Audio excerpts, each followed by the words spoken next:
বর্তমান মেয়েদের যে অবস্থা, তাদের শরীর হয়ে গেছে সস্তা। টিকটক ফেসবুকে পাইছে সস্তা ভিউ, পাবলিককে দেখায় নিজের নগ্ন শরীরের রিভিউ।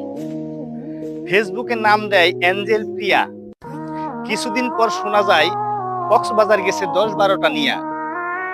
তাদের বাবার অনেক ছিল ইচ্ছা মেয়েকে দেবে শিক্ষা, তাদের মেয়েরা টিকটকে করে ফলোয়ার ভিক্ষা।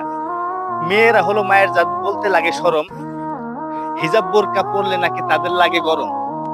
মেয়ে হয়ে সমান অধিকার কি করে পাও, সেরা প্যান্ট পরে তুমি স্মার্ট হতে চাও। মামুনির হয়েছে আপডেট, লিটনের ফ্ল্যাটে করে ডেট। হায় রে কি দিনকাল, মামুনি হয়েছে ভাইরাল। মামুনির বাবা করে তাবলিক, মামুনির লিঙ্ক চাই পাবলিক। সবাই করে উপহাস, মামুনি নেই গলায় ফাঁস। একটা কথাই বলতে চাই, স্মার্ট হয়ে লাভ নাই, ভালোই যদি হতে চাও আল্লাহর কাছে ক্ষমা চাও।